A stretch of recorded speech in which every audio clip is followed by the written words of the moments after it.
Welcome to Dexters classes. मैं जसबी। एक ज़माना था जब मंगोलिया एशिया का सबसे विशाल साम्राज्य हुआ करता था और इस साम्राज्य की सीमाएं भारत के साथ लगती थी, क्योंकि चीन और तिब्बत भी इसी विशाल साम्राज्य का एक प्रमुख हिस्सा हुआ करते थे। यदि भारत और मंगोलिया की हम बात करें तो दोनों के ऐतिहासिक और सांस्कृतिक सदियों पुराने संबंध और इसी संबंधों को और ज़्यादा प्रगाढ़ करने के लिए हाल ही में भारत के संस्कृति मंत्रालय ने राष्ट्रीय पांडुलिपि मिशन परियोजना शुरू की गई। इस परियोजना के तहत आने वाले मार्च 2022 तक सभी मंगोलिया कंजूर के 108 खंडों का पुनर्मुद्रण किया जाएगा, जिसका पहला सेट 4 जुलाई सन 2020 को गुरु पूर्णिमा के अवसर पर, जिसे धर्मचक्र दिवस भी कहते हैं, के अवसर पर राष्ट्रपति रामनाथ कोविंद जी को सौंपा गया। और इसके साथ ही एक सेट मंगोलिया के जो राजदूत है भारत में, वो गेनचिंग गानबोल्ड, उन्हें भी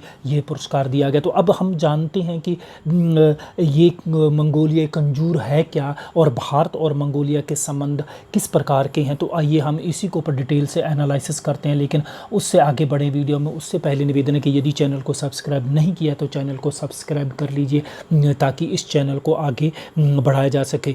पहले हम यहाँ पर आप देख पाएंगे कि ये मैप हमें मंगोलिया, देखिए मंगोलिया क्या है। मंगोलिया चीन और रूस के बीच में एक लैंडलॉक कंट्री है। ये देखिए, क्योंकि लैंडलॉक कंट्री यहाँ पर ये है कि कहीं पर भी इसकी सीमाएं समुद्र के साथ टच नहीं होती, इसलिए ये लैंडलॉक कंट्री है। और यहाँ की जो कुल आबादी है 30 लाख, उनमें से आधी आबादी घुमंतू चरावाहों के रूप में ही अपना जीवन यापन करती है।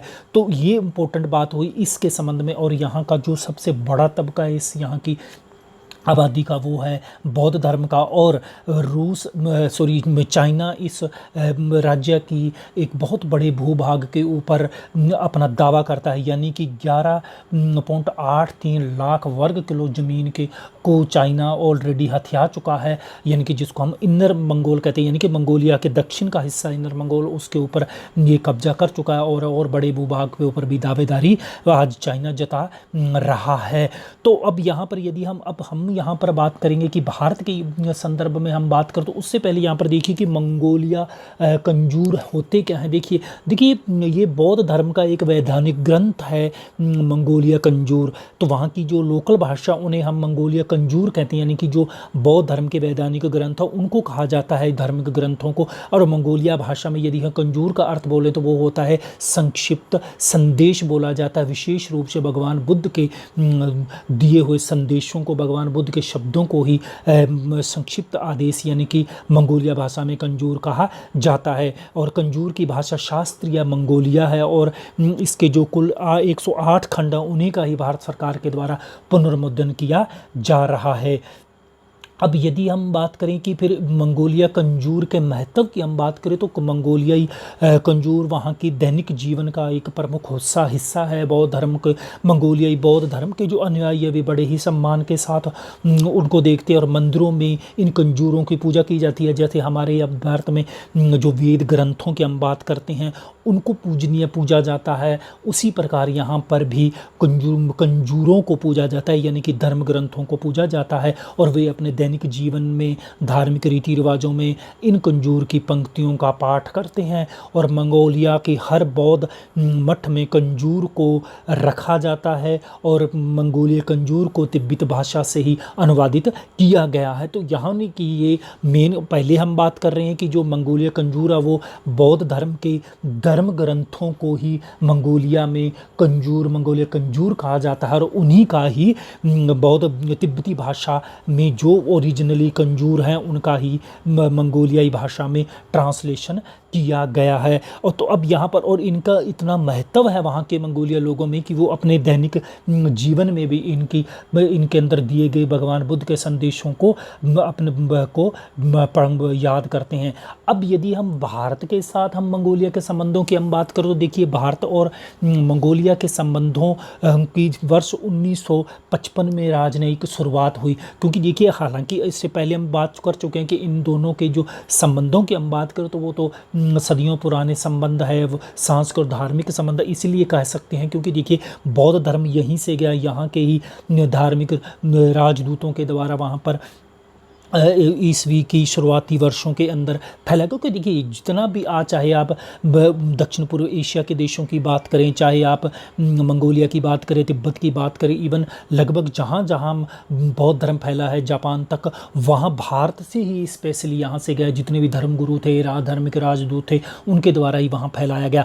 तो परंपरागत रूप से तिब्बती बौद्ध धर्म के प्रमुख धर्म था, और यही कारण है मंगोल में बौद्ध का सबसे बड़ा धार्मिक प्रभुत्व रहा है। और उसी के आधार पर ही फिर हम बात कर सकते हैं कि 1955 से भारत और मंगोलिया के बीच में राजनयिक संबंधों की शुरुआत हुई, और वर्ष 1991 में भारत ने मंगोलिया को गुटनिरपेक्ष आंदोलन में शामिल करने के लिए भी प्रमुख भूमिका निभाई। और फिर उसके बाद हम आगे चलकर यदि हम बात करें तो भारत और मंगोलिया के बीच में बड़े स्तर पर संचार आईटी के क्षेत्र में प्रमुख रूप से योगदान दिया जा रहा, और भारत ने $20 बिलियन का जो ऋण की घोषणा भी की है, ताकि वहाँ पर सूचना प्रौद्योगिकी वैज्ञानिक तकनीकों को वहाँ पर डेवलप किया जा सके। और अब मंगोलिया की महत्ता इसी से ही साबित होती है कि जब वर्ष 2014 में पहली बार प्रधानमंत्री बने थे नरेंद्र मोदी, उन्होंने अब तक के इतिहास में भारत के पहले प्रधानमंत्री जिन्होंने वर्ष 2015 में मंगोलिया की औपचारिक यात्रा की थी, जिसके अंदर वहाँ पर दोनों के बीच में सामरिक साझेदारी को बढ़ावा देने के लिए सहमति बनी थी। इसके अलावा सीमा पर गश्ती लगाने की बात करें, निगरानी की बात करें, या फिर अन्य अंतर्राष्ट्रीय मंचों के ऊपर हम बात करें तो वेरियस क्षेत्रों में रणनीतिक साझेदारी बढ़ाने के लिए, तेल रिफाइनरी के क्षेत्र में बढ़ावा देने के लिए भारत के द्वारा $1 बिलियन की सहायता देने की भी घोषणा की गई थी। यानी कि सॉफ्ट क्रेडिट लाइन, यानी कि नाम मात्र के ब्याज के ऊपर योगदान, यानी कि आर्थिक सहायता देने के लिए भी बात की। तो इस प्रकार दोनों देशों के बीच में गहरे संबंध हैं। और इतना ही नहीं है, भारत और मंगोलिया की सेनाएं नोमैडिक एलिफेंट के नाम पर आपस में एक युद्ध अभ्यास भी करती है। तो इस प्रकार से दोनों देशों के बीच में सांस्कृतिक संबंधों को सदियां पुराने और फिर इन्हीं संबंधों को और ऊंचाइयों तक ले जाने के लिए ही इस प्रकार भारत के द्वारा मंगोलिया कंजूर के प्रकाशन की शुरुआत की गई है, जो कि दोनों देशों के बीच में सांस्कृतिक सिम्फनी के रूप में प्रयोग में स्थापित होगा। तो इसके बारे में भी हम ये बात कह सकते हैं।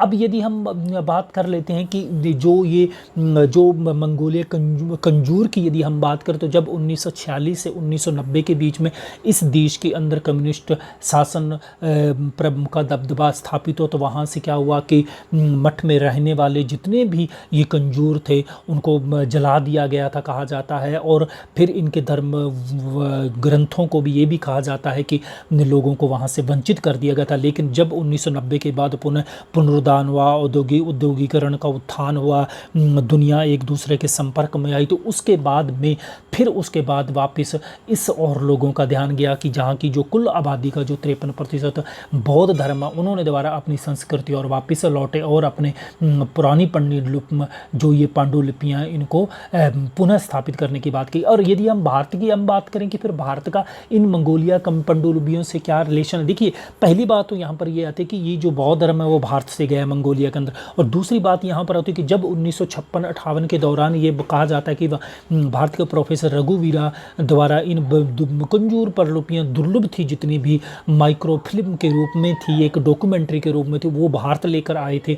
और फिर 1970 के बाद में ये कहा जाता है कि जब वो यहाँ पर लेकर आई तो फिर उसके बाद यहाँ पे पूर्व सांसद प्रो लोकेश चंद्रा के द्वारा इसे प्रकाशित करने के लिए भी ठाने गए, और जिसके बारे में अब भारत सरकार के द्वारा बढ़ चढ़ कर ये जो राष्ट्रीय पांडुलिपि मिशन शुरू किया गया उसके तहत शुरुआत की गई। और इसकी जो शुरुआत यदि हम बात करें तो ये पर्यटन संस्कृति मंत्रालय के द्वारा वर्ष 2003 के अंदर शुरुआत की गई, ताकि इन पांडुलिपियों का संरक्षण किया जाए और ज़्यादा से ज़्यादा लोगों तक बौद्ध धर्म के इन संदेशों का प्रचार प्रसार किया जाए। क्योंकि मेन उद्देश्य है कि दुर्लभ और जो अप्रकाशित पांडुलिपियाँ हैं उनको प्रकाशित किया जाए, और फिर वो उनके विभिन्न शोधकर्ताओं तक पहुँचे, इसका ज्ञान विद्वानों तक पहुँचे, और फिर आम लोगों, बड़े पैमाने पर आम लोग भी बौद्ध धर्म के जो ये संदेश हैं इनसे रूबरू हों, और वो अपनी संस्कृति को असल में पहचान सके, अपने जड़ों से जुड़ सके। तो इसी मेन उद्देश्य के लिए भारत के